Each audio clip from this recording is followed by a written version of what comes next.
Good morning, students. Welcome back to our next video session of chapter number 8, Reproduction. So before we proceed into today's video session, we'll be recalling what we have discussed in our yesterday's or previous video session. So in the previous video, we have started with the sexual reproduction in human beings. Okay, so there we have learned that the sexes are separated, or human beings exhibit sexual dimorphism. That means male and female sexes are separate in human beings. Later on, we have discussed that these male and female sexes which are separate, okay, they have many different organs associated with them. That means they physically differentiated with each other based on the secondary sexual characters. So when they reaches the age of puberty, puberty is the age, okay, at which the development of reproductive organs start in the human beings. That is considered as puberty age. So in that puberty age, secondary sexual, okay, organs or characters develop in the human beings. So these secondary sexual characteristics, they differ in male and female, based on which we people are differentiating both male and female with each other. So when we talk about the secondary sexual characters, the development of reproductive organs which takes place at the age of puberty, the releases hormones. In male, testosterone hormone is released by the male reproductive part, whereas estrogen hormone is released by the female reproductive part. So these hormones brings the respective changes in the body of male and female, that is development of secondary sexual characters in the body of male and female, which we have discussed, okay, briefly, that what changes takes place in the body of male and what changes will takes place in the body of a female. Okay, that means increase in the height, okay, and broadening of shoulders, development of muscles, development of hairs on the face, that is mustache and beard, development of hairs in the pubic and armpit regions, okay, increase in the size of penis, development of reproductive organs, increase in the activity of sweat and sebaceous glands, attraction towards opposite sex. These are the some changes what we have learned, the secondary sexual characters which we see in the female males. Whereas in the females, development of breast and vagina, development of reproductive organs in the females, and process of start of ovulation, menstruation. Okay, ovulation, that means the process where the production of egg cell takes place, that is ovulation, okay, followed by the menstruation in the females. Then same increase in the size of pelvic region, okay, that means the pelvic bone increases in size. There is an increase in the pelvic region along with the development of hairs at armpits and pubic region. Okay, so these are some various changes we have learned in the female reproductive, or sorry, in the secondary sexual characters of female. Now in today's video session, we will be dealing with our male reproductive system. Now let us learn that what are the different organs and parts associated with the male reproductive system and what role these organs has got, okay, and what function they are performing, okay, when they are associated with this male reproductive system. Okay, now let us start one by one. So here you can see the diagram of male reproductive system, okay, now where we have labeled all the different parts. So first of all, let us know what the different parts associated with male reproductive system. Now the male reproductive system, okay, mainly comprising of all these different parts. That means 6 different parts we have labeled over here, which are associated with male reproductive organ or system. First one is scrotum, second is testes, pair of testes, then vas deferens plural form, okay, pair of vas deferens, then male accessory glands, pair of seminal vesicles and prostrate gland, then urethra, and finally the male copulatory organ penis. So these are the 6 different parts associated with male reproductive system. Now let us learn one by one each one of them. Let us talk about the scrotum. Okay, now what this actually the scrotum is?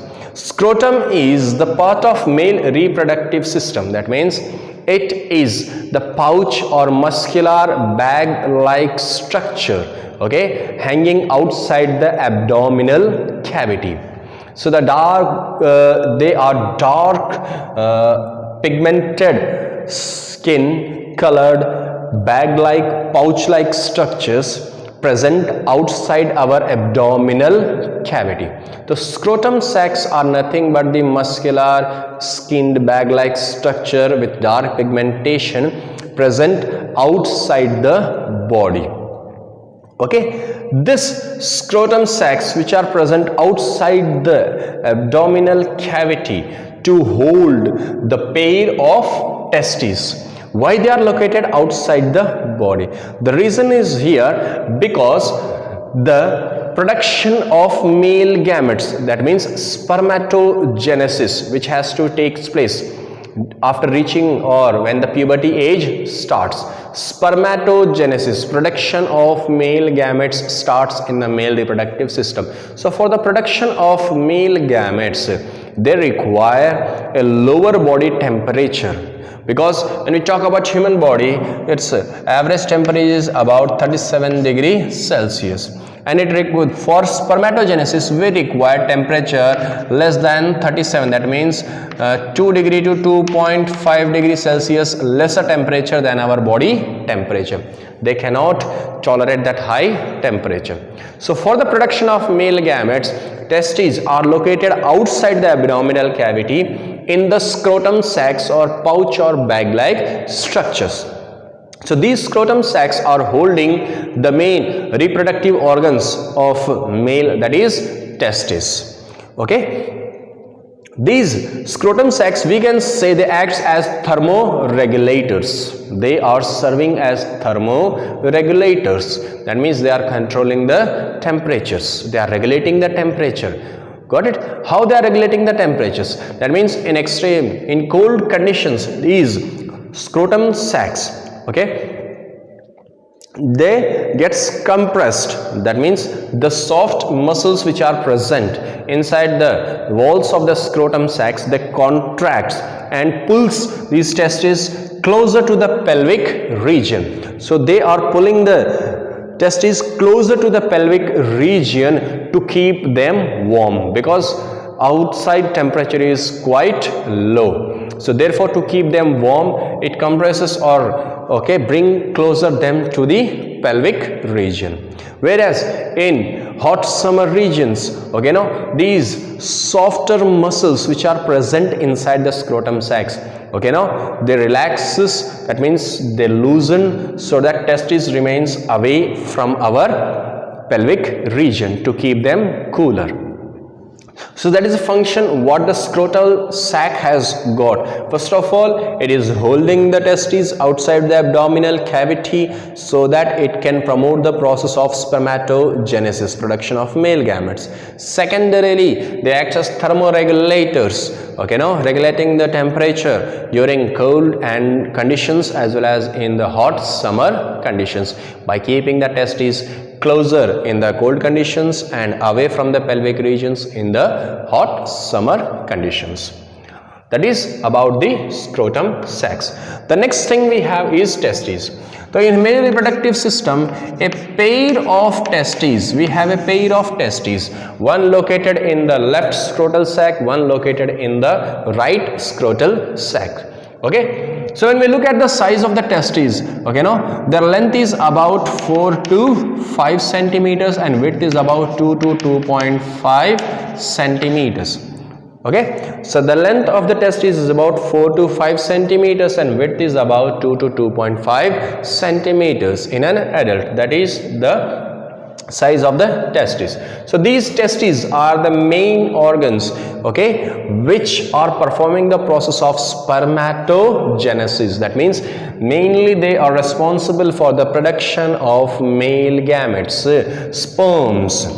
These male gametes which are produced by the testes, okay, now if we just have a look at the structure of this male gamete, it is provided with a head region, neck region, okay, and a tail region. Head region will have the nucleus which consists of genetic material, DNA. Neck region will have the mitochondria which continuously provides energy, and for free swim it have the tail so that it can reach to the female gamete for the fusion. Okay, I'm repeating, the testis produces the male gametes through the process of spermatogenesis. They are known as sperms, and here sperm consists of head, neck and tail region. Head region consists of the nucleus which have the genetic material DNA. Neck region will have the mitochondria and tail region to swim. So these are produced by the testes. At the same moment, this testis is also responsible for the production of testosterone hormone. Which hormone it is generating? Testosterone hormone. This testosterone hormone is responsible, that means it initiates the production of male gametes as well as responsible for the development of secondary sexual characters in the male body. That is what the function testosterone has got, okay, now which is released by the testes. Okay, next is vas deferens. Now before I move into vas deferens, you can see a location over here, okay, scrotal sacs, then testes. You can see the word epididymis. Okay, this testis which is covered by a thicky layer over here, okay, it is bunch of very fine tubules known as epididymis. That means internally the testes have a coiled ducts or tube like structures which comes out of it, known as epididymis. This epididymis collects the male gametes from the testes and transfer them to the sperm duct, that is into the vas deferens. That is the role of epididymis.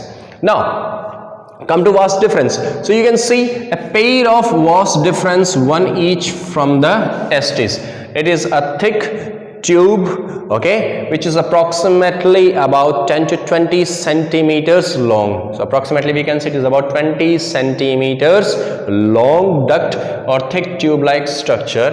Its function is to collect the male gametes which are released or produced by the testes and transfer it to the urethra.